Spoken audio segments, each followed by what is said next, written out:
Okay, so I'm assuming if there's no immediate shouts that everybody can see that, and we'll just start. Yeah, we can see that. Brilliant. Okay, so in terms of then trying to remind myself to keep to time, and the kind of main aims for the next hour and a bit, because I will try and leave some questions at the end, time for questions at the end. So maybe start not making any assumptions. I'll spend maybe 5 or 10 minutes at the start just outlining what fellowship is, who it's for, and maybe set it in a kind of general context. So what is fellowship? What does it matter, or why does it matter? And not just in the UK, but it's kind of gained quite rapidly an international kind of benchmarking element to it. But the main portion of the time today, I'll be unpicking and we'll be exploring AdvanceHE's Professional Standards Framework. So I will try and avoid acronyms. PSF, Professional Standards Framework. If there is an acronym that you remember by the end of the workshop, it'll be PSF. So we'll look at the Professional Standards Framework that this organisation, AdvanceHE, has set up. And if you're interested in applying for fellowship after the workshop, this is the thing that you'll need to understand, because you'll have to evidence your practice in relation to it. And I will honestly try and leave some questions at the end, or maybe field questions as we go throughout, because it's all about, I think, making sense of this kind of weird framework in terms of what you do on a daily basis, and then how you can apply for fellowship, drawing from your own practice. So a couple of slides here to kind of preempt probably some questions about acronyms and names.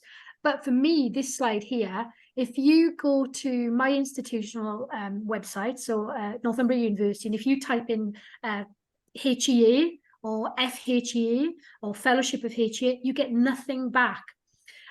You have to search my institutional website for the specific AdvanceHE accredited scheme that we offer.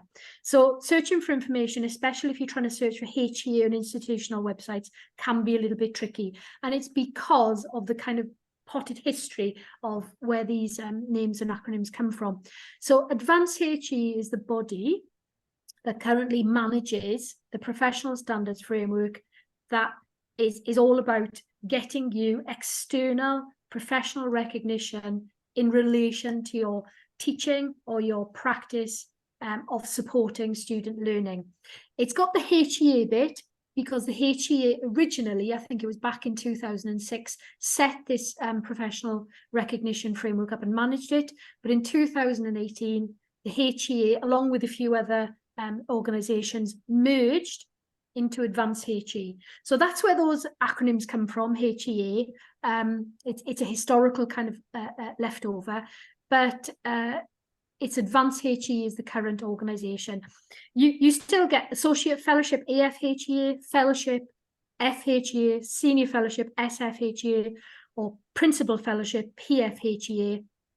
But if you're trying to search your website to see if you've got, for example, an institutional accredited scheme and nothing's coming back, it's probably because it's an AdvanceHE accredited scheme. You've got to search for something specific. Now, the focus of today's workshop as well, throughout the workshop, I'm going to be referring to the recently revised Professional Standards Framework. It was revised and released last March, so March 2023. So PSF, the Professional Standards Framework 2023, that's the one I'm going to be referring to throughout the workshop. So last March they were released, they were revised and replaced the previous ones, which were the UK PSF, and they were last updated in 2011. There's not a step change between 2011 and 2023. So broadly speaking, PSF 2023 puts more emphasis on collaboration, on evidence of the impact of your practice on students, and inclusive practice. But it's a kind of incremental change. It's not a big step change.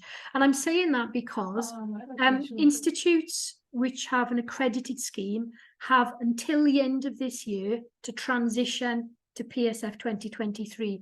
So I suppose if one or two of you on the call today are ready to submit an application in the next couple of weeks or months, you might be submitting it against PSF 2011. So throughout the slides, Where there are specific differences, I'll make that clear.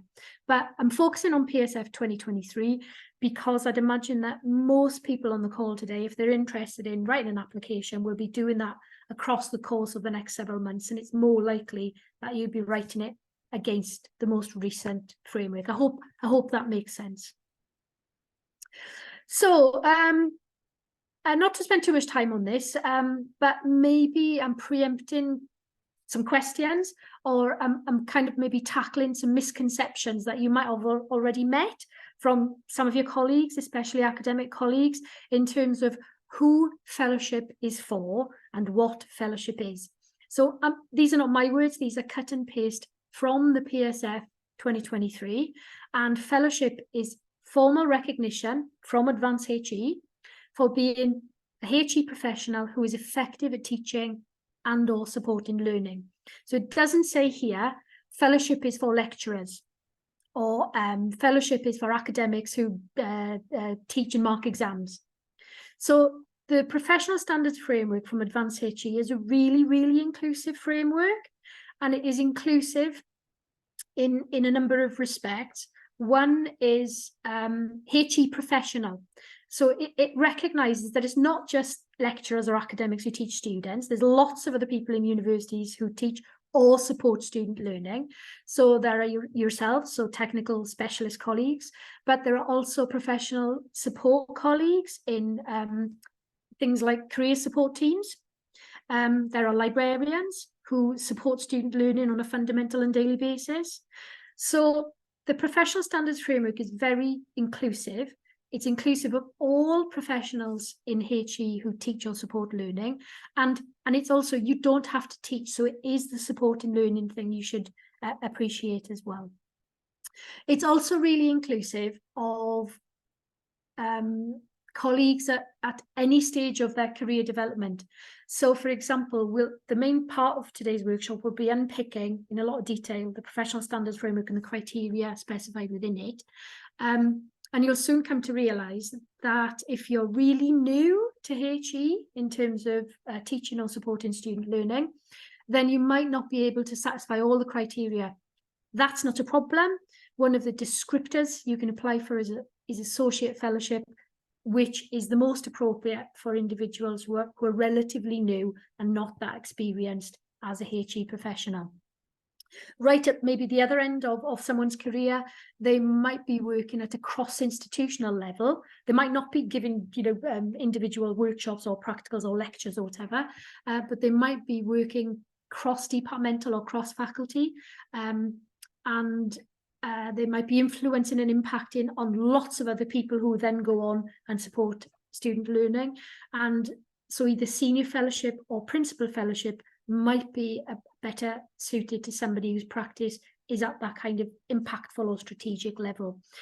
So one of the reasons why I always say this is because my own institute, but I also know lots of other institutes, when they initially got accredited by AdvanceHE to organise and award their own fellowships via an internal scheme, it was targeted and set up for academic staff or lecturers.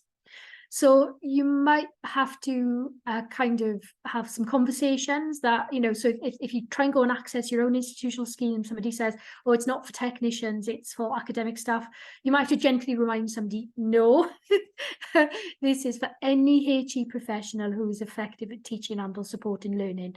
But the scheme might be set up for academics, so there might be a few conversations or there might be a few elements within your own institutional scheme that you'll have to think your way around, or just cut and paste this and just to convince somebody or persuade somebody that yes, this is a scheme really that I should be able to access because I am a HE professional who is effective at supporting student learning. So does it matter then?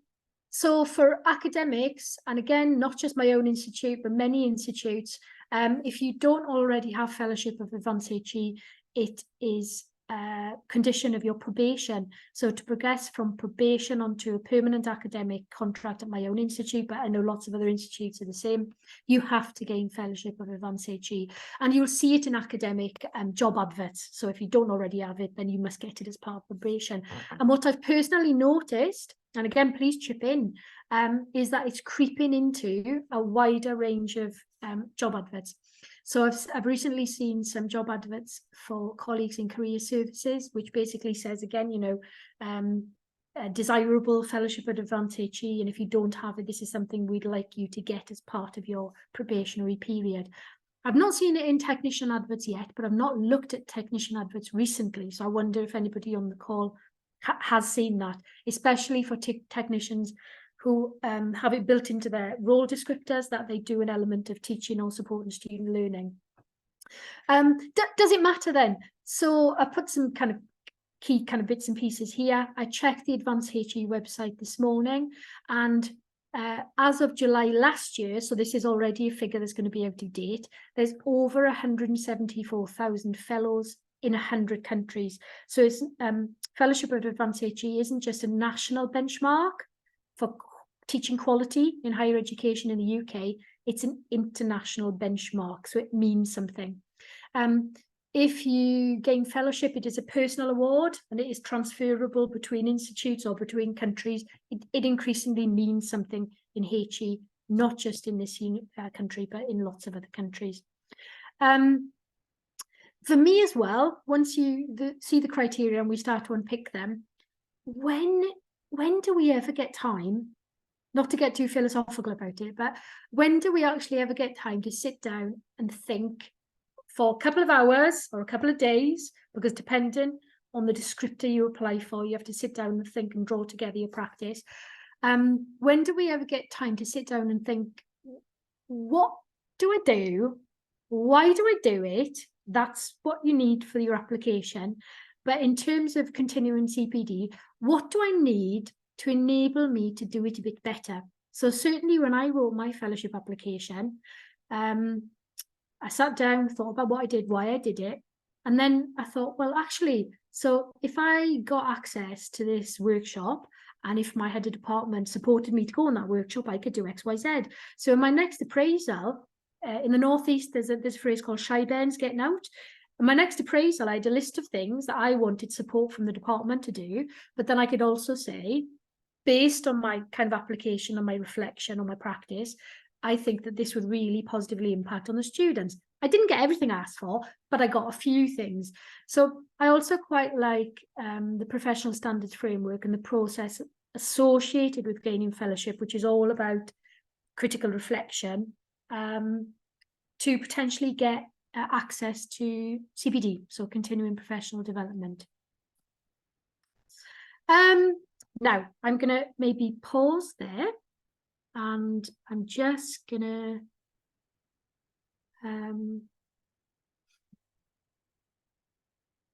have a look at the chat, and I'm just going to maybe put a few links in the chat for people to start bookmarking if it's appropriate. But also, this is maybe a good point. If anybody's got any initial questions, please chip in. Either put them in the chat or you can ask. There's nothing in the chat just yet, Helen, but if people don't add anything in there, or they can come off mute and ask. Yeah. So I've just put, being as we're all online, and if you want to open these up and bookmark them, and then you can go back to them after the session, I've just put the main AdvanceHE webpage in there, and that gives you a kind of good overview of the scope and the aims of AdvanceHE, its general kind of activity. One of the reasons why I'm doing that is AdvanceHE offers some CPD, and it does a reasonable amount of teaching and learning focused research. So if you are looking to access those kinds of information, it's there. I've also put the kind of information hub about Fellowship of AdvanceHE in the link there. So if you want to specifically focus on what AdvanceHE provides in terms of this external professional recognition of your effective practice, then you can open up that and you can bookmark that one.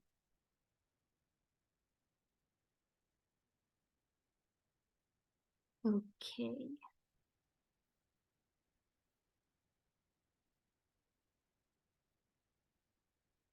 So let's just go back to these slides then. So for the next part of the workshop, what we'll now do is we'll start to look at the AdvanceHE Professional Standards Framework. And I've literally cut and pasted this diagram from the Professional Standards Framework 2023 document. It looks like it's a little bit of a busy diagram, isn't it? So what you can see there is a little kind of 3-petaled flower. There's probably a better name for it, right in the center. And these are the dimensions of the framework. There's a purple petal called core knowledge. So this relates to what we know, our expertise, our skills, our qualification, the basis on which we have the requisite knowledge and the skills and the competencies to teach or support student learning in the discipline or in the technical areas that we practice. And there are 5 criteria within that dimension of the framework. The greeny kind of petal, areas of activity. So again, there's 5 criteria in here, and this relates to activities that HE professionals do. So for example, we might be teaching, or we might be running workshops, or we might be writing documents, resources to teach or help students learning. And then last but not least, there's that blue kind of petal, professional values. Again, 5 criteria within this dimension of the framework. And this relates to, I suppose, the manner in which HE professionals conduct themselves while we are teaching or supporting students' learning. So there are 5 criteria in each of these 3 dimensions of the framework.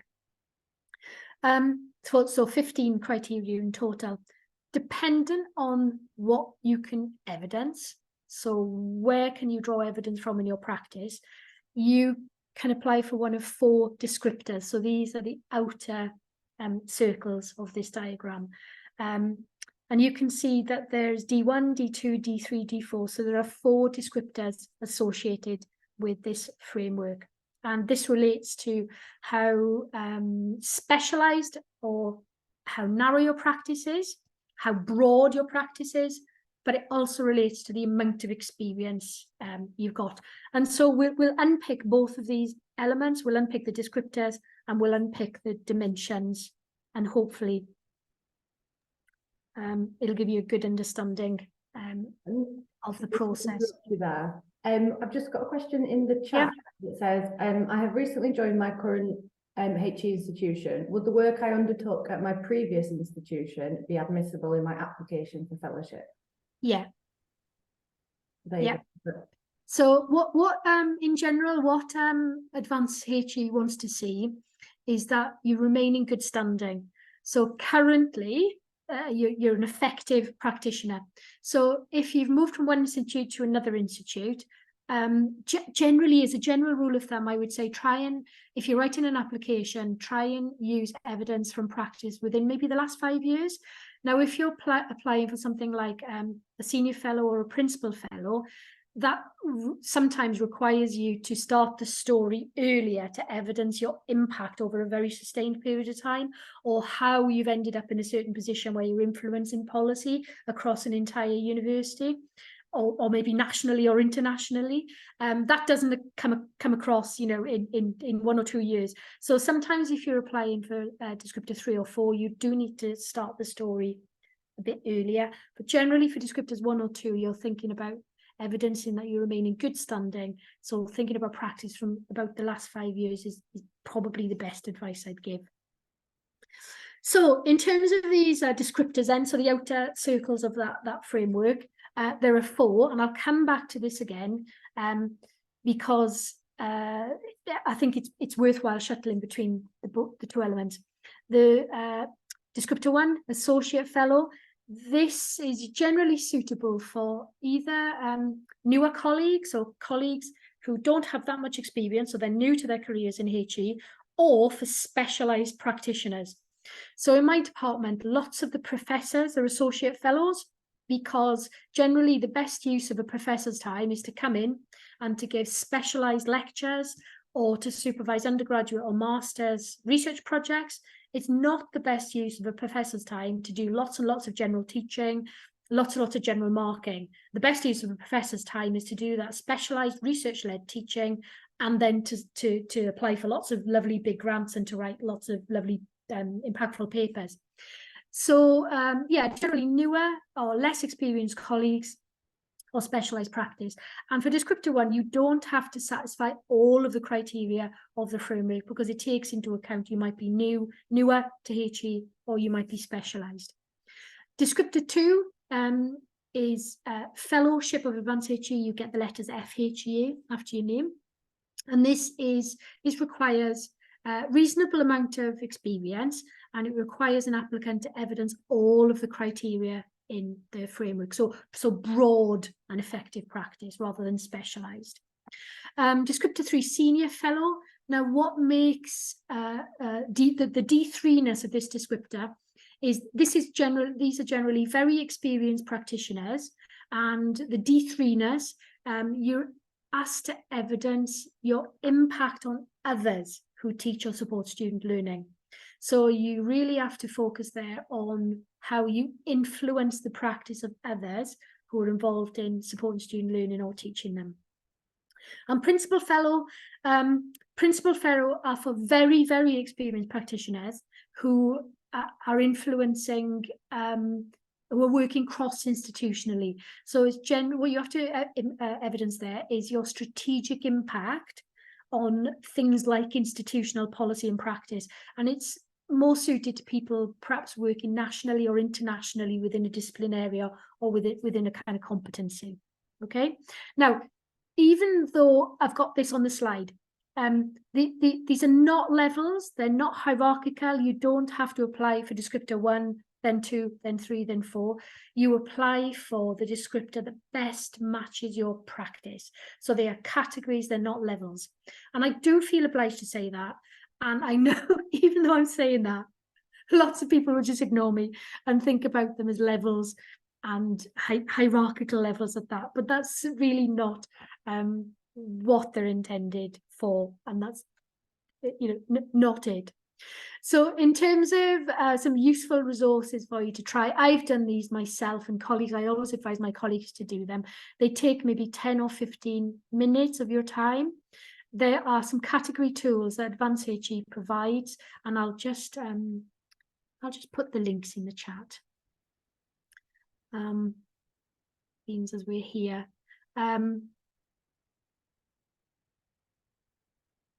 I've got them to hand, so I'll just put those in the chat.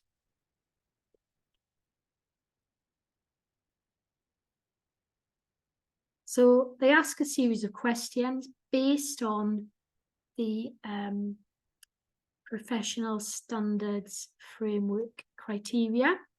They ask you to think about those criteria in relation to what you do.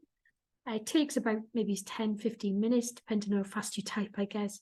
And then it kind of emails you an evaluation and some information about probably the best descriptor for you. I've tried them both and they give me the same answer.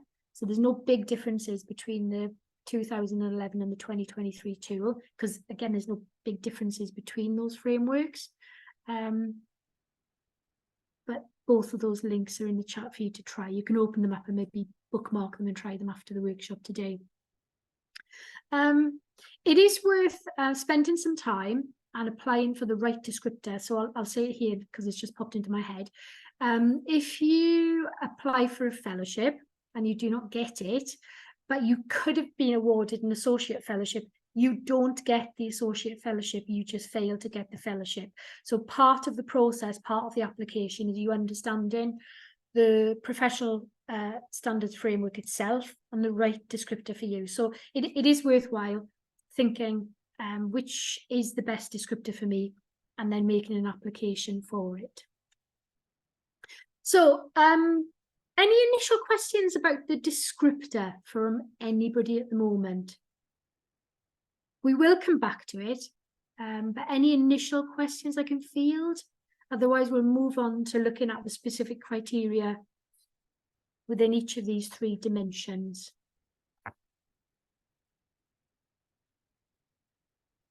Okay, I'm going to take silence as everything's generally reasonably clear.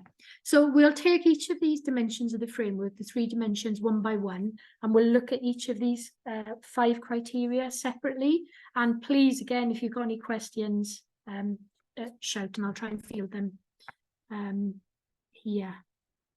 So in terms of the area of activities, what HE professionals do, what does our practice look like? There's 5 statements and we'll take them one by one. So the first one, A1, design and plan learning activities and or programs of study. So again, a very inclusive statement. It doesn't say here, design lectures and write exams. It doesn't say you've got to design lectures or modules or programs. So A1 here really does kind of illustrate that inclusive nature. So if you're relatively new to HE, what you might be doing here is talking about how you've amended and updated learning materials that you inherited. So, you know, you might if you're new to your role, generally you get given things that were done before and you look at them and you think, oh, I'm going to have to change that because it doesn't suit the way I want to deliver a workshop, or, you know, that kind of practical is a little bit outdated. I could, you know, update that and bring in new pieces of equipment or new techniques or new methodologies. So if you're generally newer, you inherit stuff, and over the process, you know, of getting into the job, you might update and kind of modernize lots of materials you were given to make them your own, but also to kind of update them. If you're a bit more experienced, you might be given entire kind of like schedules of practicals or programs of workshops, or you might be designing things from scratch, or you might feed into designing or refreshing or updating entire programs of activity, so programs of study or programs of practical work or workshops or whatever. So where you are, regardless of where you are in terms of your career or your role, there's something you can talk about there. So design and plan, workshops, practical activities, or how they fit into larger units of learning, like a module or whatever. Number 2, teach and or support. So you don't have to teach, you can support student learning through appropriate approaches and environments. So broadly speaking, I'll mention this a few times, I think. So broadly speaking, when I'm thinking about technical activity, this is all about experiential learning, isn't it? It's about hands-on learning. It's about developing students' competencies and ability to undertake practical activities. So for me, I think it's about talking about a workshop environment or a practical environment, and how things like concepts and theories are often brought to life, and how students understand them much better when they can actually practice them and apply what they've learned in a lecture setting in a kind of more practical environment. A3, assess and give feedback for learning. So again, it doesn't say write exams and mark scripts. It doesn't say formally, so it can be informal assessment, informal feedback. It doesn't say written. It can be verbal. So I've seen some really nice applications from technical colleagues. One in particular I can think of, a colleague who works in an anatomy lab, and the students go in and they're entitled to go in and look at lots of resources in advance of their formal exams. And they go in and they talk to my technical colleague, and he really helps them by talking them through what are they looking and giving them lots and lots of informal verbal feedback on what they think they're looking at before they ever meet any kind of formal assessment, which was an absolutely lovely application. A4, support and guide learners. So in particular here, what I'm thinking about is the complex and diverse cohorts of students we get these days. So there's always some students who come in who maybe have not been in labs as much as others. They might not have English as a first language, or they might have various learning difficulties. So what elements of your practice can you discuss where you really talk about that kind of general piece about supporting and guiding learners in a workshop or in a practical laboratory environment? So I've just read an application here recently in our last round of submissions, and it talked really nicely about assistive technology in labs. So it was a piece talking about a student who'd come through who had a disability, which meant that their ability to do fine motor control was quite challenged for them, and it was a piece where the technician had really helped go through and identify lots of assistive technology. So, for example, digital micropipetters instead of manual ones, and manual micropipetters really take a lot of fine motor control, which the student really struggled with. So it was a question of identifying that, buying in a digital pipette, and that really had an impact in more generally terms on not just that student, but any student who came in after that student could access that assistive technology. And A5, the last one here, I've already mentioned, AdvanceHE really wants to see that you remain in good standing. So what do you do to make sure that your practice is as up to date as possible?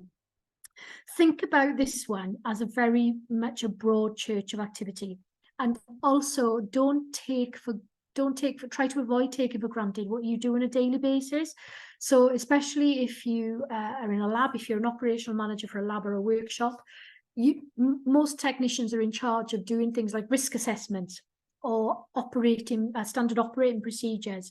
And you don't think about that as CPD, but if you didn't do all of that really important fundamental work, that lab or that workshop wouldn't be a safe or an effective learning environment for students. Certainly wouldn't be safe. And if things weren't safe, it wouldn't be effective. So think of this CPD as a broad church of activity, and don't take things for granted that you do. So academics don't do risk assessments, or they might do, but at least in my institute and lots of other institutes, technicians take the lead on that. Talk about it, talk about why it's fundamentally important. So you can bring in here workshops that you've done, so internal, external. You can talk about things that you've engaged with this organisation, this session today. Helen, I'm so sorry to interrupt you again. I think some people are having some trouble seeing what you're sharing and are asking for you to reshare. Oh, okay. I'll just refresh that. It's a little bit difficult to follow without a visual cue. So I don't know if people want to say if it's fixed. That's better. Yeah. Yeah. Okay. Is that okay now? Yeah, okay, I've just refreshed it. Yeah. No, all good. Thank you. Yeah. Yeah, so I was just talking about CPD. Think about this as a broad church. It's got to be learning and teaching in focused, but even if you're more on the kind of research end of the technical spectrum, if you can discuss how you bring your research CPD into your teaching and learning practice, you can have a nice piece there about research-led or research-informed learning.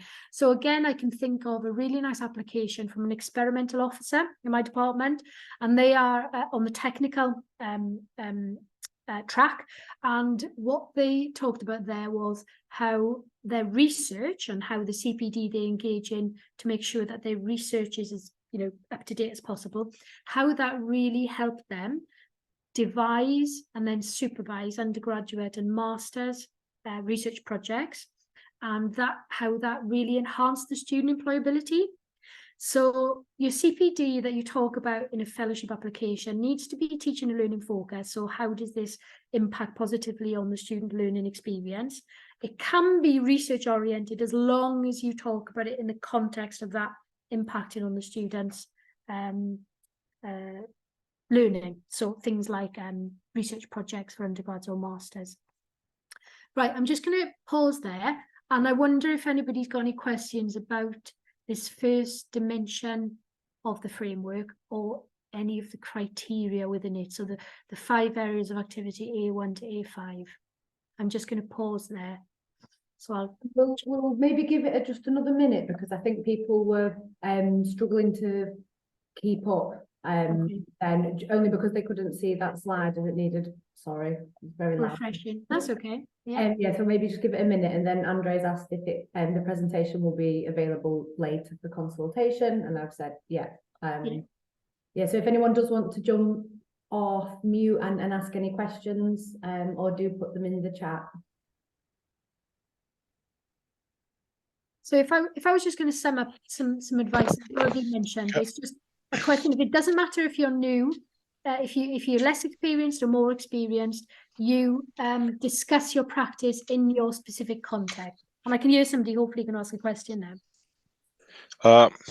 Hello, can I ask a question, Helen? Yeah, sure, please, go on. This is Suleiman, yeah? You mentioned about A5, about what you do to make sure that your material or practical is up to date. Yeah, you mentioned about the risk assessment. Yeah. Update.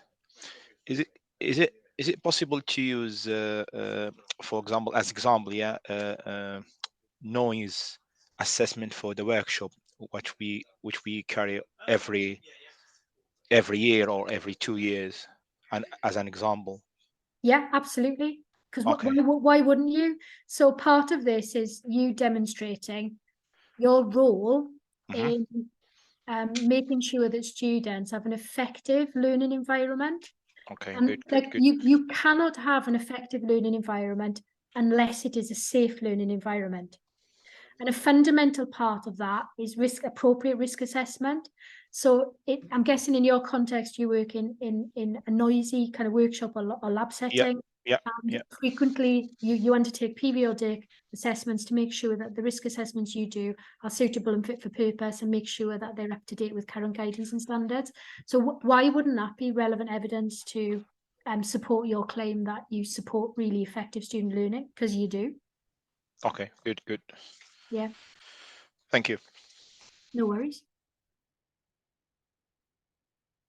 And nothing's come through in the chat, Helen. Okay, all right. Now let's look.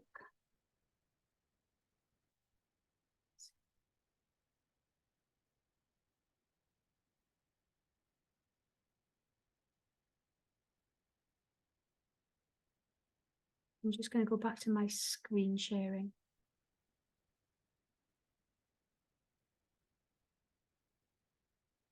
So I'm hoping that's back screen sharing okay, Savannah?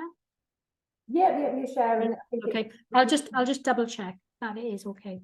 So that second, so 2 out of 3, second dimension of this framework is core knowledge. So the kinds of experiences, the qualifications, and the competency we possess that make us enabled to give the students, again, a really effective learning environment.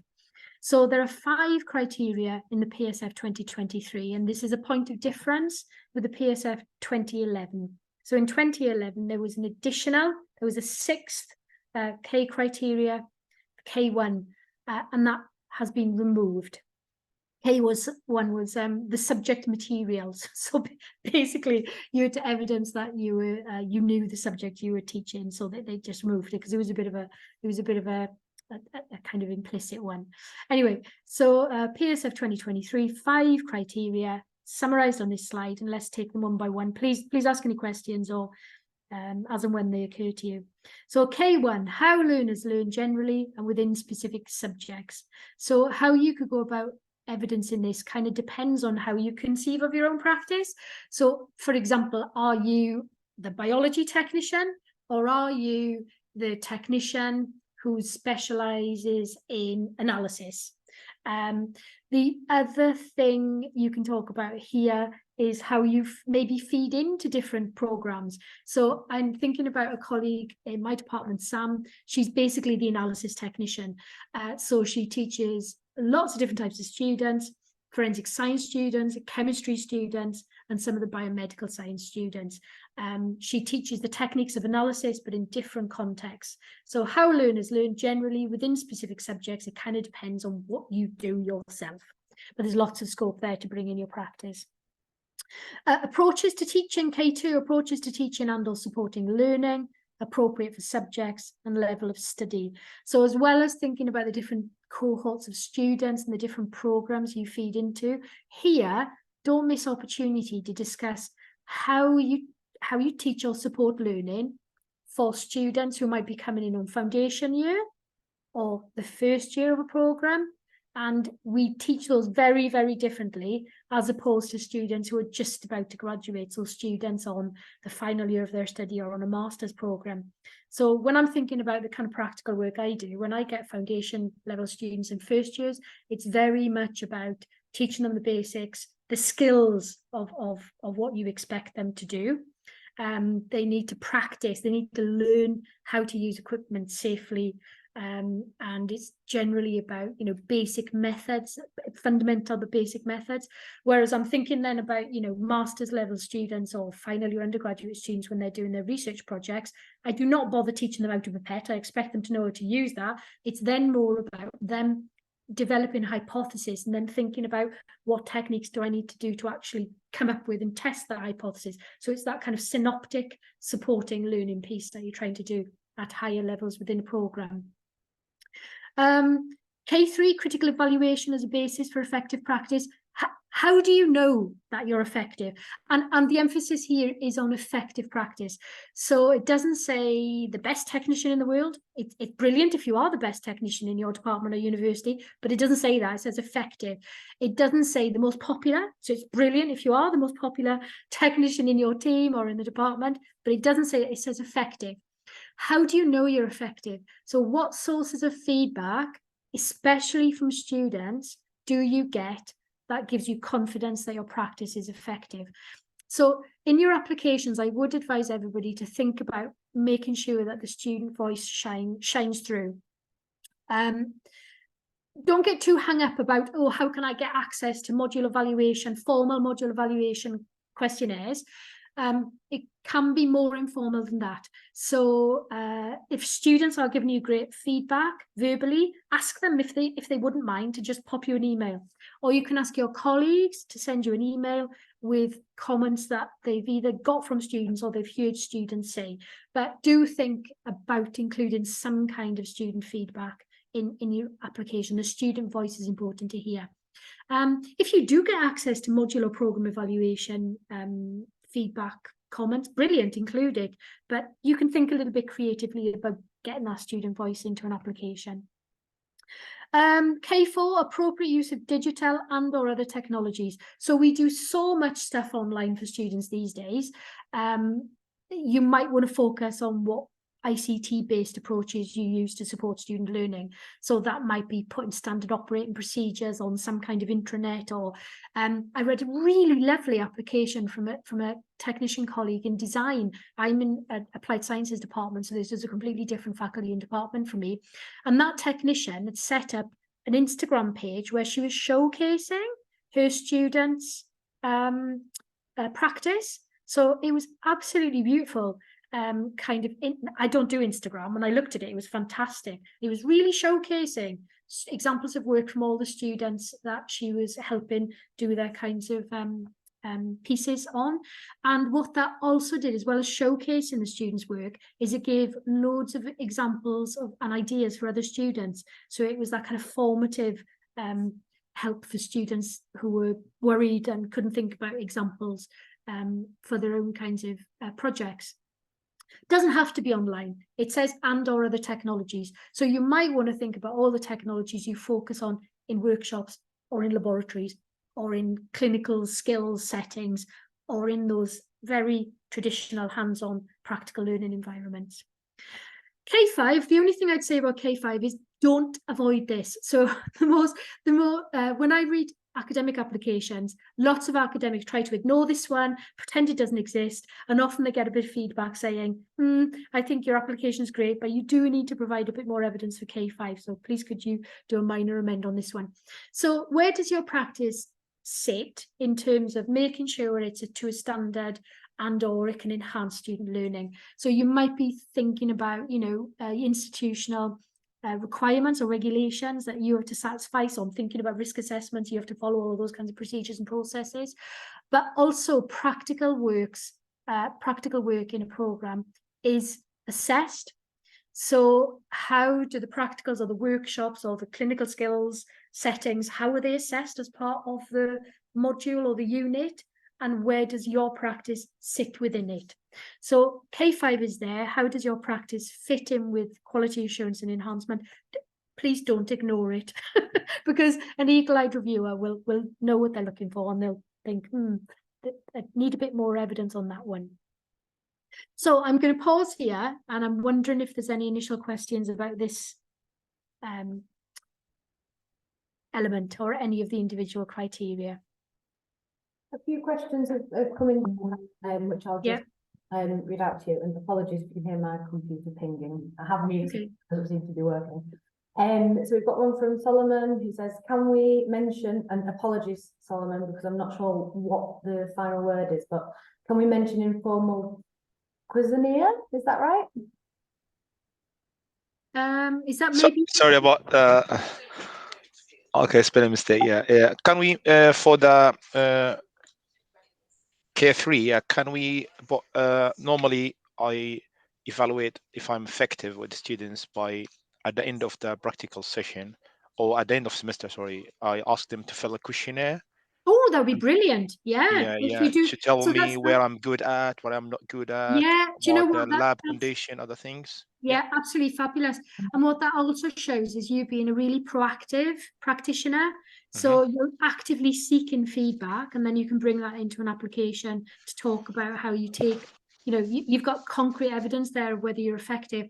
And you know what? Sometimes if students as a group highlight something that's not so good, that's good because you know what the area that you need to improve on. So that's absolutely fabulous, Solomon. That might not be appropriate for everybody because there might not be a point at the point in a unit where you can do that. You might have to rely on other colleagues, technical colleagues or academics to get that feedback because it's not easy equally for everybody, is it?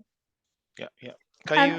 You go on. Can you explain more about K5 after finishing answering the questions, please? Yeah, so quality assurance and enhancement, it kind of again depends on your practice because there is such a breadth of roles within HE.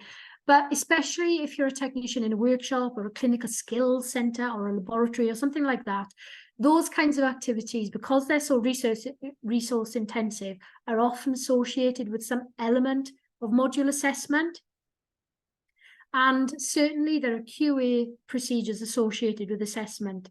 So that it might be, depending on what you do, it might be a question of talking about how the practicals or the workshops that you support or deliver fit into that. So, a workshop, an assessment associated with a workshop or an assessment associated with a practical has to go and get internally moderated and then externally moderated by an external examiner. So there might be that kind of quality assurance element there.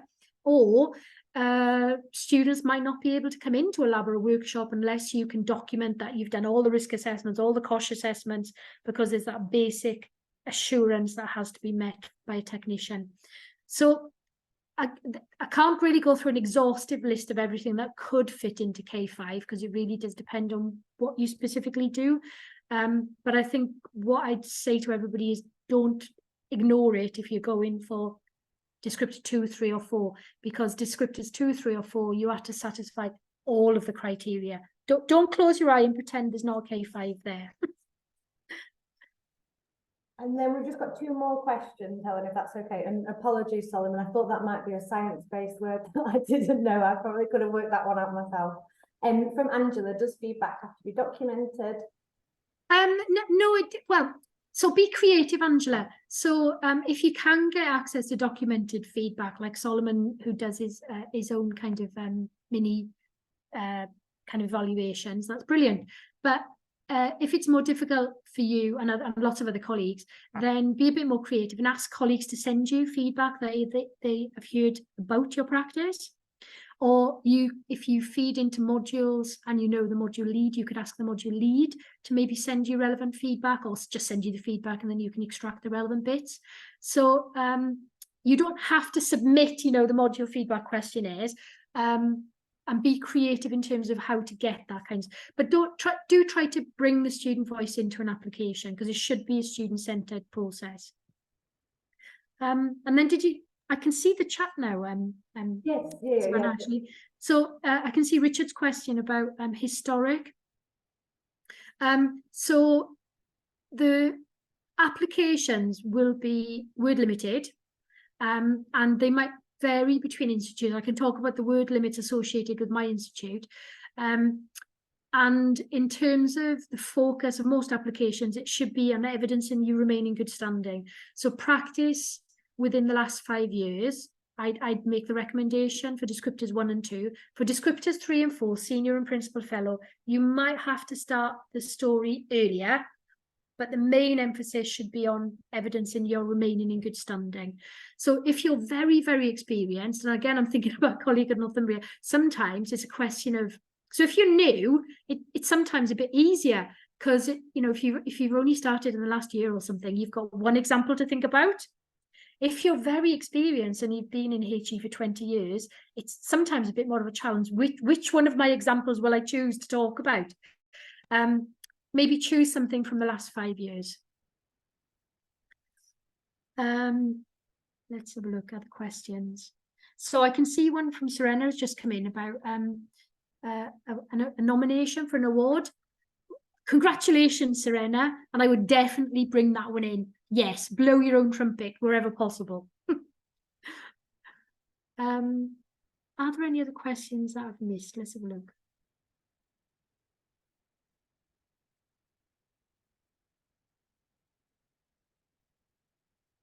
I think I fielded all the questions. Have I missed any? If so, please shout. And I can see some other wonderful kind of prizes, examples of prizes coming in. So any prizes, well done and congratulations. I wish I got them. But I would definitely bring prizes in as evidence of effective practice for sure. But again, let's be honest, not everybody can get those kinds of nominations or prizes, but bring in some feedback if possible from students. You might also want to bring evidence from colleagues, and it doesn't have to be technical colleagues because you might be supporting or working with academics, PGRs, whoever you work with, other practitioners, you can use their kind of feedback on your practice as well. Let's have a look. So Robert, I can see a comment in the chat there about you're involved with the Quality EDI Committee and the Technician Commitment Working Group. So it could be relevant for your CPD. So, you know, A5, your CPD. So if you're taking elements of that into your practice and you think they're having positive impact on students, so especially for things like EDI, you might be becoming more aware of things, students with various protected characteristics or WP characteristics, and you might be changing your practice to take into account that kind of need for enhanced support. So it could be relevant. It depends. Oh, neurodivergent students, yeah. I've just seen an absolutely fabulous application from a colleague in chemistry who there's a significant number of neurodivergent students. And what that colleague decided to do was to turn all of the practical scripts into practical scripts with images. Because so, you know, in a practical script, it might say, look for the green precipitate, but it doesn't say specifically what type of green. So rather than cause stress for a neurodivergent student, she literally just started to take pictures at key points in the practical script. So there was no kind of like confusion or increased stress. It turns out that all the students loved the practical scripts with the images in there. So that was a really lovely example of this kind of enhancement and the implications for practice. Because she was aiming at neurodivergent students. It was brilliant for neurodivergent students, but they're quite small numbers. So that's brilliant inclusive practice, but all the other students liked it as well. So yeah, it could be for neurodivergent students, but it could be for others. So for example, about a third of the students on my modules come from an international background. So their first language isn't English. So I really run all of my scripts through this language checker. We call it an LE checker to make sure that the English is plain, clear and concise. Any other questions about this the second element, core knowledge?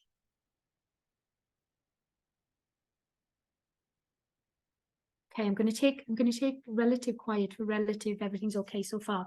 So let's move on to the third element then, which is professional values. Now in the PSF 2011, there were only 4. V5 is new, and this replaced that K1 value which went. So there are now 5 criteria in each of these 3 dimensions of the framework. So professional values is about how we conduct ourselves as professionals in HE.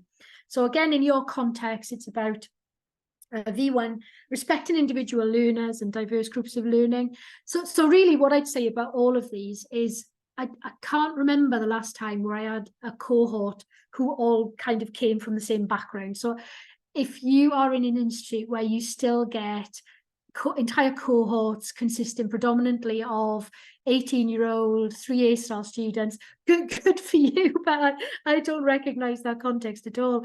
So we have such diverse cohorts, and it changes. So about a third of my students are international. I was talking to a colleague in ADSS, and I didn't realize how high the proportion of dyslexic students were in those creative kind of subject areas. So it depends on where you teach, on the types of students you support, but we have really complex kind of cohorts these days. So what is it about your practice that you do to try and make sure that everybody has an equitable access and an equitable learning experience? What do you do to promote uptake in practicals or workshops or clinical skills? So V2, promote engagement in learning and equity of opportunity for everybody. V3, use scholarship to make sure that your practice is evidence-based. So what do you do to keep up to date in developments in your field? So this might be from professional bodies, this might be institutional requirements, or it might come from scholarship or published papers in the pedagogical or teaching and learning literature. So what sources of evidence do you use to make sure that you also remain in good standing? V4, respond to the wider context in which HE operates and recognise implications for practice. So for me, V4, thinking about a kind of technical perspective, V4 is all about employability for students. So so most employers, and certainly kind of course leaders on PGR or master's courses, will be looking at the students' employability characteristics. And often that is, what are you skilled? Are you competent in this discipline or this technique or this methodology? So V4 for me is about student employability, and that lends itself very nicely to a technical applicant talking about how their practice enhances student employability. And V5, I think, should be very much easy for technical colleagues, which is who do you work with as a practitioner? And you might be talking about working with other technical colleagues, academics, PGRs, teaching demonstrators. It depends on your context. But again, I struggle to think about anybody who works on their own solo these days. It's all about collaboration. When you're talking about your work, when you collaborate with others, just make sure it's clear what you do. So it's brilliant, you work in a team, but this is how you contribute to the team, and this is how you enhance that team's activity. So I'm gonna pause there. I wonder if anybody's got any questions about this third element, this third dimension of practice. I'll just have a quick look at the chat. Nothing in the chat just yet. Nothing in the chat yet. Okay. I guess it depends how quickly people can type.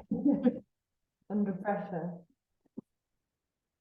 I can pop off mute and ask you any questions if they do come through. So I think what I'm going to move on to now is I'm going to go back to the descriptors. So we've looked at these three dimensions. There's 5 criteria in each. What do you have to satisfy for the different descriptors? That's where we'll move back. We'll revisit the descriptors. Helen, we've just so V2, yeah. Again. So I think V1 and V2 is all about you talking about what you do to ensure that regardless of a student's background, they can access your learning activity. So that might be a workshop, it might be a laboratory, and they can achieve the associated learning outcomes. So I'm just thinking about what people have talked about so far. So if you've got neurodivergent students, is there something particular that you do to make sure that those known neurodivergent students in your cohorts are not at a disadvantage when they come to your workshop, or they come to your practical, or they come to your theatre, or they come to your clinical skills lab or whatever? So what is it about the cohort of your student, cohort of students that needs attention? So it might be neurodivergent students. In creative arts, in design, in textiles, in fashion, it might be quite a high level of students with dyslexia. in my context, about a third of the students don't have English as a first language, so they're from an international background. So that's a particular issue I'm really interested in. But depending on your context, you might be working with groups of students coming from all kinds of, so we've got diverse groups of learners, we know about them, and what do we do in our practice to make sure they all have a good and effective experience in the workshops or the practicals that you either deliver or help set up and support. Does that field the question, or does anybody have a follow-up question about that?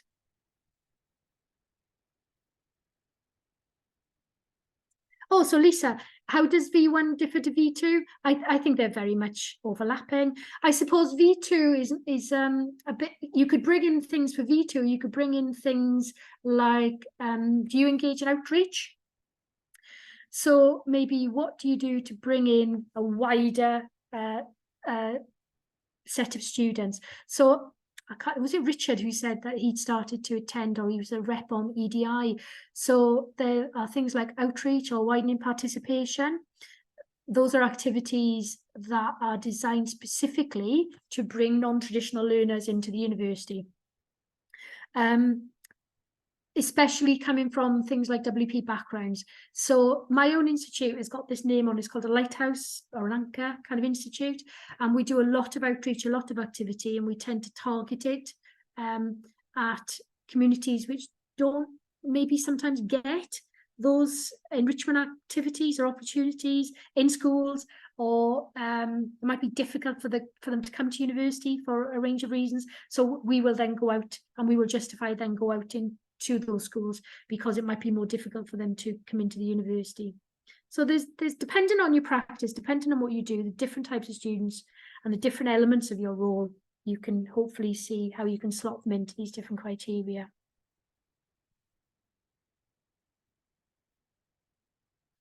Does anybody have any other questions about this third element?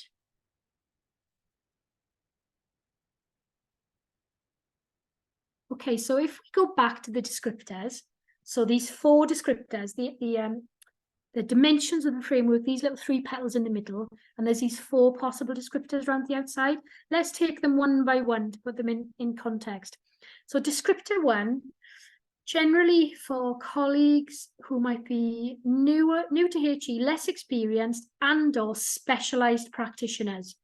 And what's summarised there, so taking into account those 2 broad groups that this one is probably the best suited for, you don't have to satisfy all of the criteria. So in the PSF 2023, what's required is summarised in the centre of the slide. And the differences with PSF 2011 are just on the top left. I'll deal with that in a moment.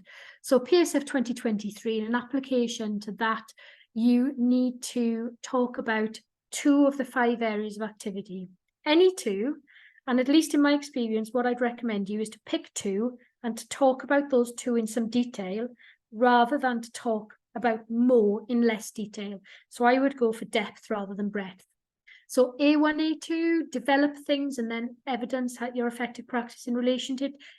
So any 2 areas of activity in some detail and depth rather than more in less detail and a bit more superficially.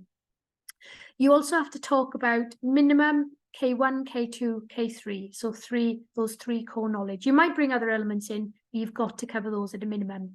And then last but not least, you have to cover 2 of the 5 professional values, V1 and V3 at a minimum. Again, you might bring more in, but those are the minimum required. If you're writing an application under PSF 2011, slightly different, is in the K values and the V values. You've got to still do any 2 areas of activity, but under PSF 2011, it's minimum K1, K2, and it's any relevant V value, so none are specified. So there's slight differences here between PSF 2011 and PSF 2023. So I'm just gonna stop there and just pause and just see if there's any questions about the first descriptor, descriptor 1, Associate Fellow of AdvanceHE. So generally suited for things like people like PGR students, postdocs, professors, colleagues new to HE or specialised practitioners. So this isn't for broad practice, this is generally for specialised or practitioners with not that much experience yet, new to HE. I'm taking silence as no immediate question, so let's go on to D2 or fellowship. And this is often the target for academic staff.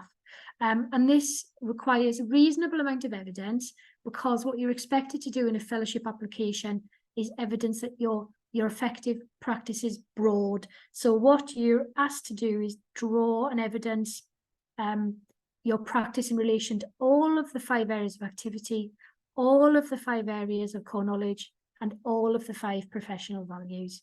And in PSF 2011, there's 6K, 4 professional values, but you have to evidence all of the criteria. So D2 fellowship, you need to demonstrate that you're a broad and effective practitioner. Helen, something's just come through saying how long is regarded as new?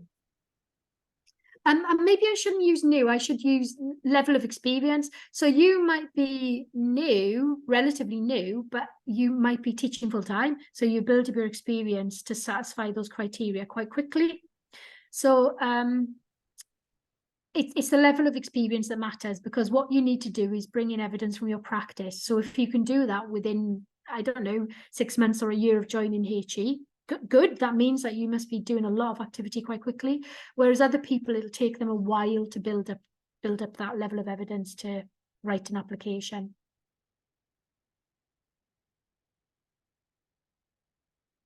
So the difference then between D1 associate fellow and the rest: associate fellow, you only have to satisfy some criteria.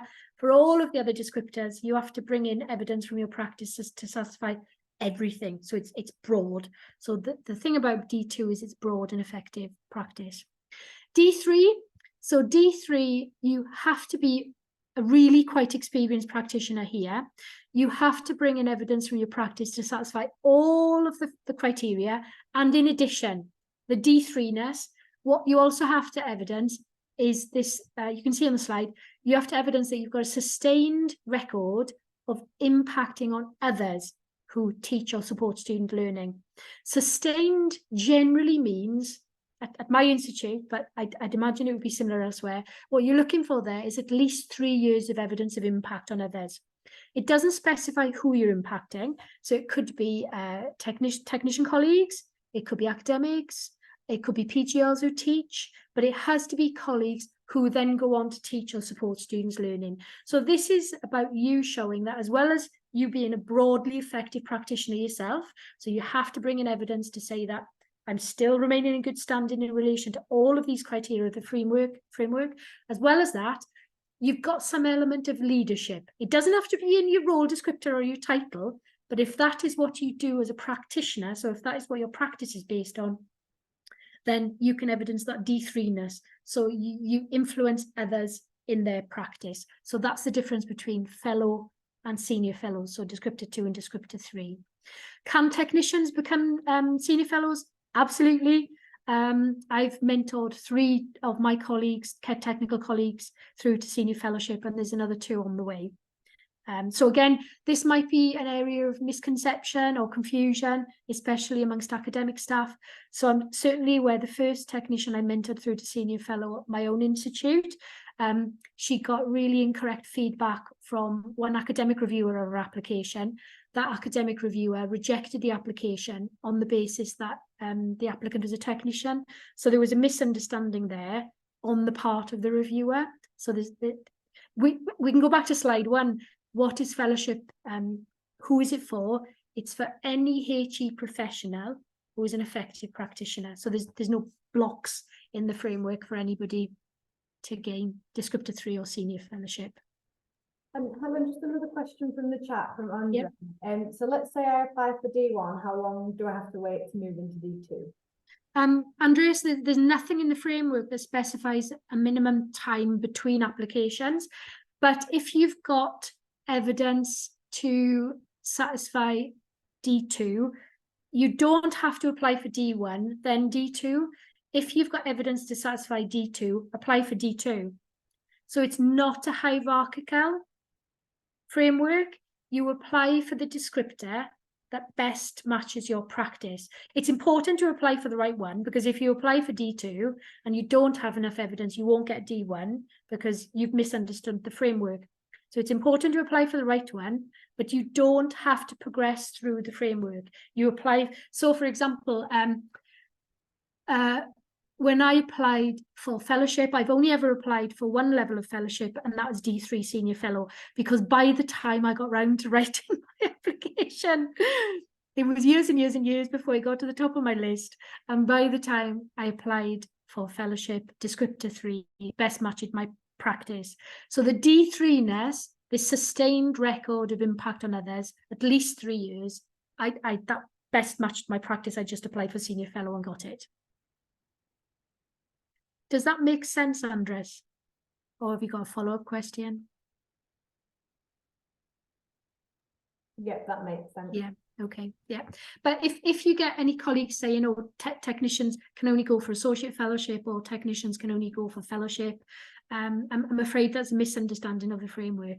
That might be a local rule because there might be limited resources to support people going through the schemes, but that is certainly not a feature of the framework. The framework is inclusive. Now, last but not least, and I maybe won't spend too much time on this with half an eye on the time, but I did say I'd leave some time for questions.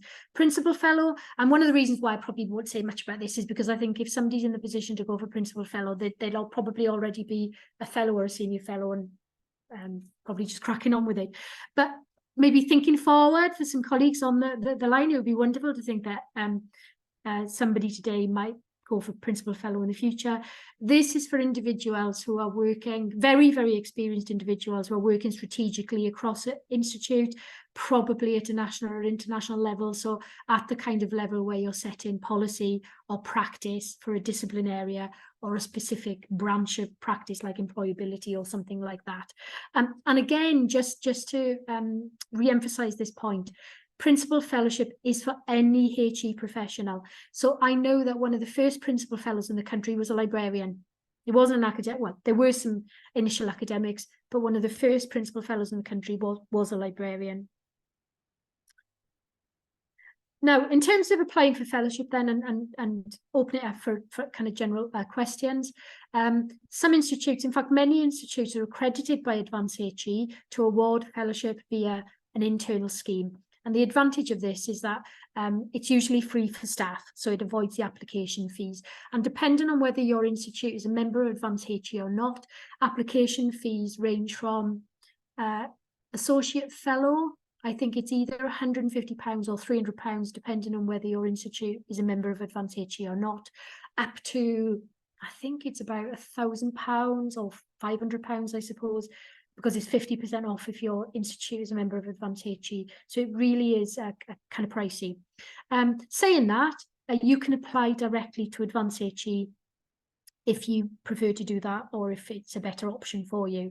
There are lots of variations in internal accredited schemes. So I think if you go in to make an application via your institutional system, then you need to find out where it is, read it carefully, because there might be other bits and pieces that your institute want from you in an application. So, for example, at Northumbria, one of the kind of flagship kind of programs at Northumbria is peer observation and support scheme, and Northumbria wants applicants to talk about lessons learned from engaging in that scheme, as well as the PSF criteria in an application submitted through the university. So there's an extra bit that Northumbria wants staff to do. Your institute might want you to do other bits and pieces as well, or they might want you to submit in a different way. So I'm aware of 1 or 2 institutes who ask applicants to write up a series of reflective accounts of practice, so mini case studies of activity instead of one big holistic application. So if you do have an institutional accredited scheme, read it carefully and make sure that you satisfy any extra bits and pieces that your particular institute wants. You'll need to make, I've mentioned this already, you'll need to make write a claim to evidence that you meet a specific descriptor. So maybe use those fellowship tools to get that clearer in your head and apply for the right one. You won't get another one if you fail to meet the criteria for your chosen descriptor. In making a claim, I'd say be explicit about what you did, why you did it, how you did it, and don't forget the student voice in terms of the impact of your work. You might want to bring other things in, like colleagues' feedback or marks in a module, if you can get access to that kind of thing. And I was speaking to a technical colleague the other day, and what she said she always did was she used this STAR method. Now, this one is a new one to me, but when I was looking at it, I thought it was actually quite useful. So I'm just going to pop that in the chat, actually, in case somebody else might find that useful too. So STAR stands for a method that you can approach this. So the situation you had to deal with. So maybe you want to think about an issue or a small problem or something in the lab, like something was outdated or a little bit old-fashioned. The task, what you were given to do. So you might choose to update that to enhance the student learning experience. The action you took. So how did you change it? What did you change it? Why did you change it? So what evidence basis were you bringing in to rationalize the changes? And then the results. So what happened as a result of your action? So that might be a kind of useful framework for you to think about when you're writing things. Don't ignore the evidence basis. So AdvanceHE wants to see that you remain in good standing and there is a justification for your practice. So you might be drawing upon evidence coming from professional bodies, coming from the pedagogical literature, coming from university requirements like research-informed teaching frameworks and things like that, but include the relevant teaching and learning focused literature in your application. You'll also need referees or advocates, depending on the descriptor. They could be internal, they could be external, and it's usually a requirement that at least one is some kind of fellow already. They don't need to be technician colleagues, they can be, but you can ask for a broader range. But those referees should be able to comment on your practice and corroborate it. So the claim that you're making, they'll read it and they'll say, yes, I'm fully aware that this person does this really inclusive practice that enhances the learning experience of neurodivergent students, or this technical colleague really digs in and makes sure that all the risk assessments are up to date and the labs and the workshops are really safe learning environments for our students. So your referees and advocates do need to be able to comment on the claim that you're making in an application. So I'm going to stop there. I think I've done too much talking as usual. And I think I'm going to open it up to questions or comments or anything else that anybody else who wants to ask at this point in time. Oh, Richard, I've just seen a question in there about yearly cost. And hopefully you're pleased to know that no, there is no ongoing yearly cost. So you get fellowship, it's transportable between institutes, it's a personal fellowship, and all I can say is at the moment, there's no ongoing yearly costs associated with it. However, from Jess just before you sent the STAR method. Yeah. Oops. If I can read that out for you, if that's easier. I'm currently doing a course through my organisation, which will be for D1. Would I be able to use some of the same evidence and work I've done for that if I think I'd be ready to apply for fellowship in the next couple of years? I don't see why not. Although if you're doing a course, so lots of institutes have a taught course that might lead to associate fellowship or fellowship, and then they have a separate scheme called the experiential scheme, where people write up applications based on their practice. So the taught course is usually for less experienced colleagues, and the experiential route is usually for more experienced colleagues.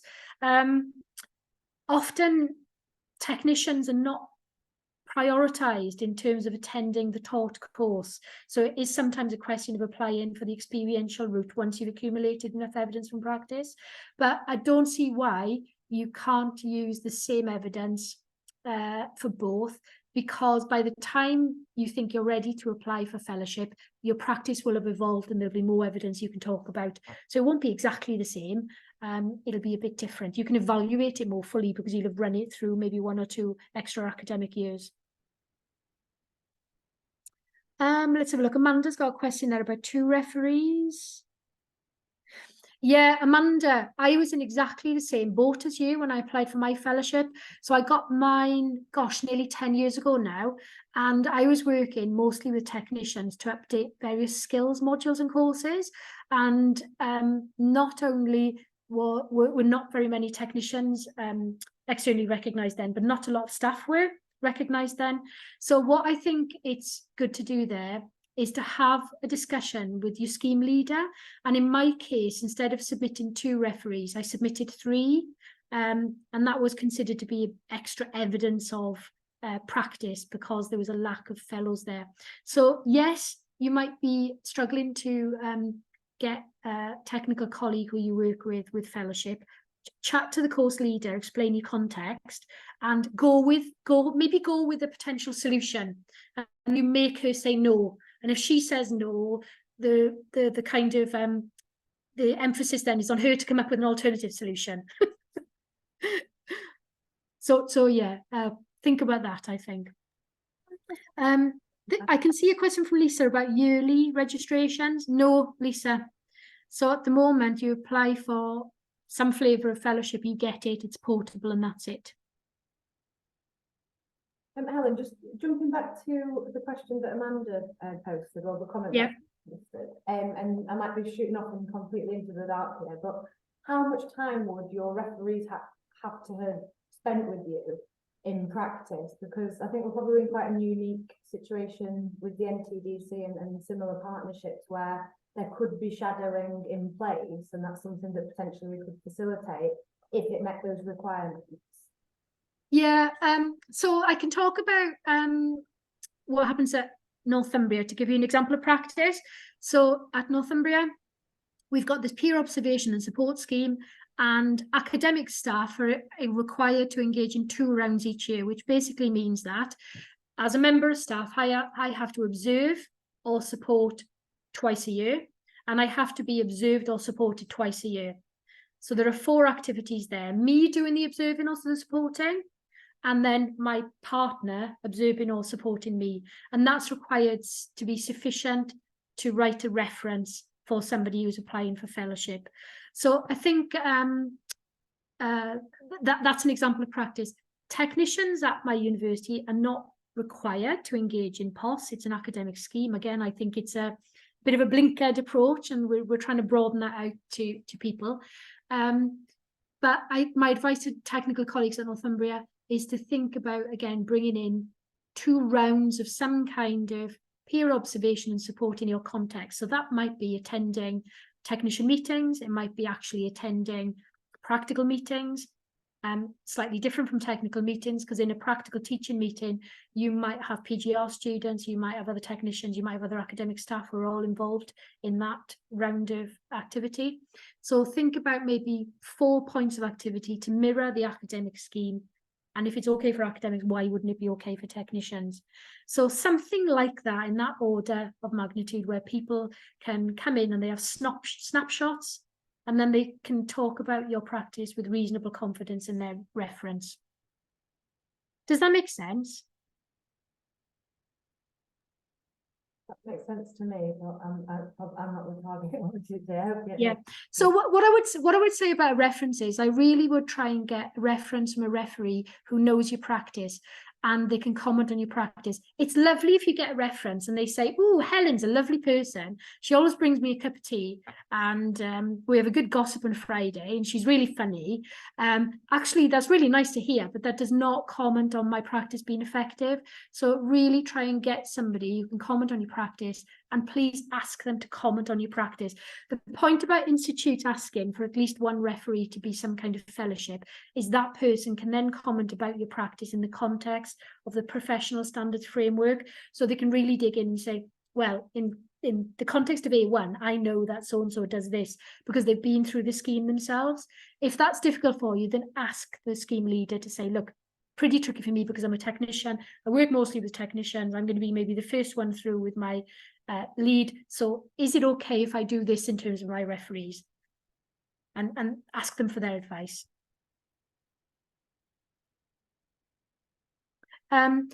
In my institute, especially for new staff coming in who have to get fellowship as part of their probation, they might not know anybody, and they might have to sometimes get fellowship within a year of coming to the university, which basically means they have to write it up more or less as soon as they start.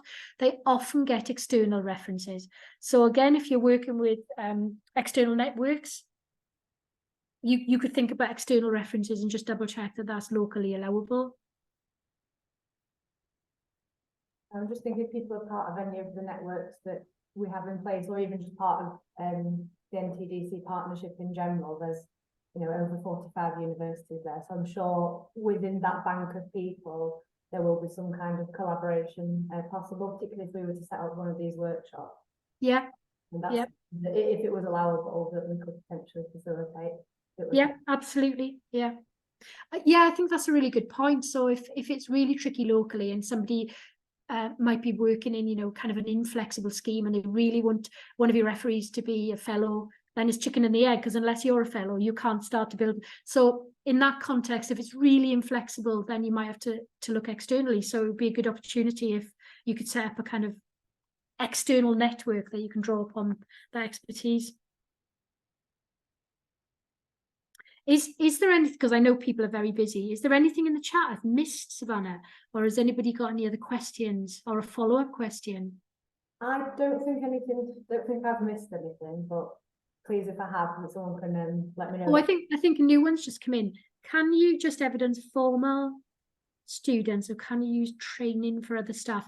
Lisa, do you want to just explain that? Is that in relation to a specific descriptor? I was just thinking, for example, if you train other staff to do a technique or something, it's not in a formal education setting particularly, but you're still teaching somebody how to do something. Does that still count, or does it have to be like a formal student who's enrolled on a course? So AdvanceHE expanded so they don't use students anymore, actually they use learners, and it's not just first year to final year students and master students, it's now foundation level students. It's also learners who come from professional practice to maybe upskill. So I'm thinking about GPs and nurses who often come in and do specific sessions or short courses for their own professional CPD requirements. Were you thinking about things like that?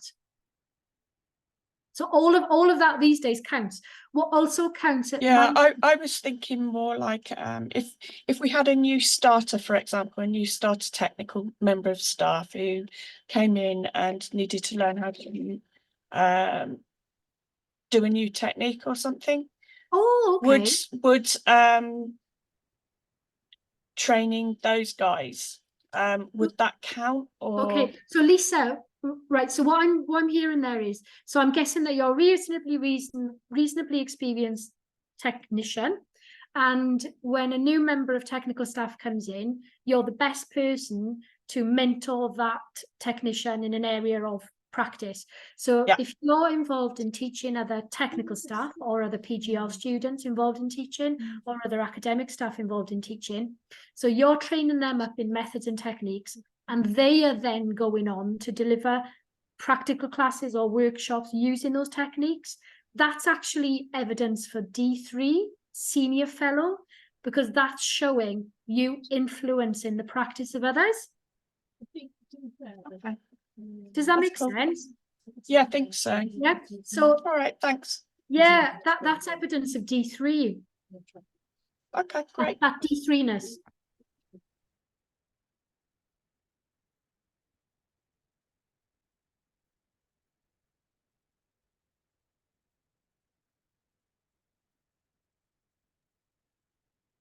I think that Any other questions I could help anybody with?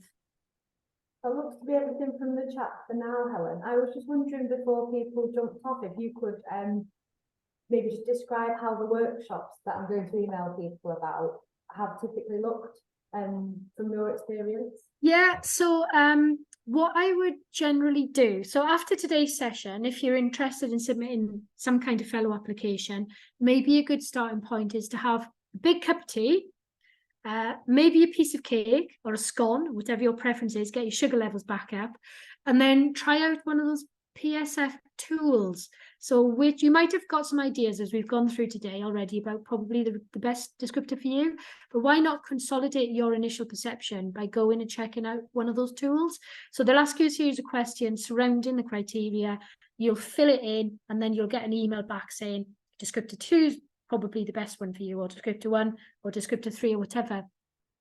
You can then check out if you've got an institutional scheme, that'll avoid the fees. And also you might then be able to get access to examples from your own institute, which is always really useful, isn't it? If you can see what other people have done. If you're then reasonably confident that you're in a position to start writing, and then it's on your list of things to do, and then it sits there, and then somebody says, oh, can you come and help me with this? Or can you cover for this staff member? And then a week later, it's still on your list of things to do. And then a month later, it's still on your list of things to do. And then it's Easter and you're going on holiday because you're sick of it. And then you come back and then it's the new teaching. And then it's the end of semester and you've got to refresh all your risk assessments, or you've got to do a deep clean of the lab and it's still there.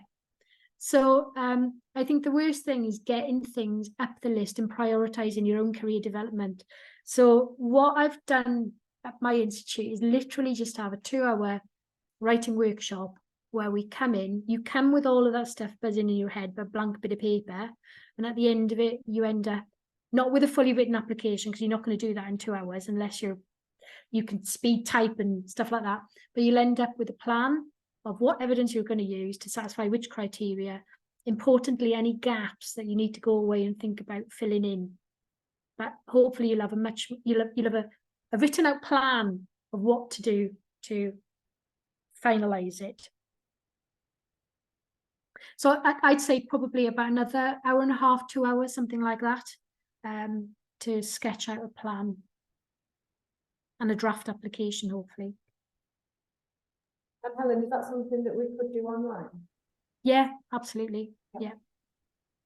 In fact, I think it's better to do it online, because you're hooked up, you're on your laptop, and then sometimes you just need 10 minutes to go away and start writing things down.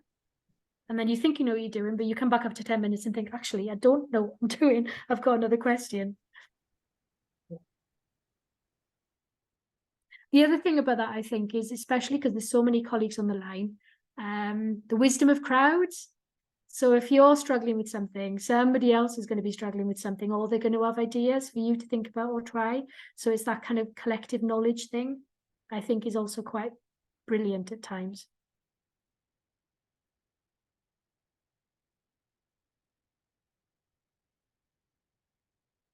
I'm running a senior fellow writing workshop for some colleagues at Northumbria at Easter time. So I can kind of pop that in, but that will be focused on the Northumbria scheme. But you can at least meet some like-minded people.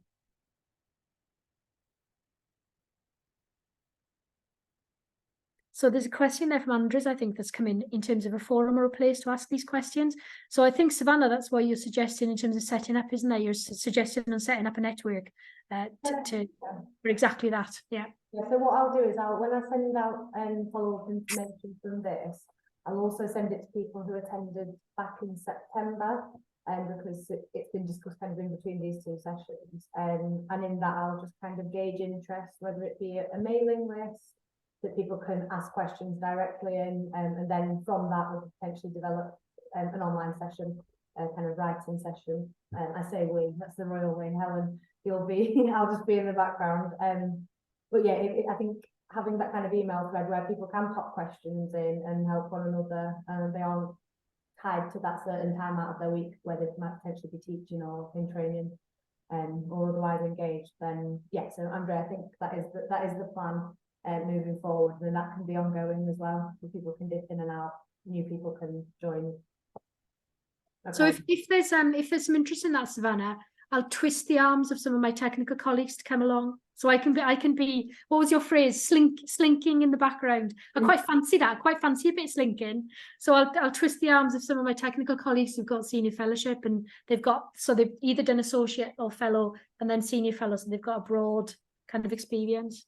Yeah, that would be great. And we can also reach out to people within the NTDC and HEaTED. Yeah. That might want to join and just be slinking in the background to answer any questions. And maybe on a practical level, then you can contact people who can act as referees if that's a bit tricky locally.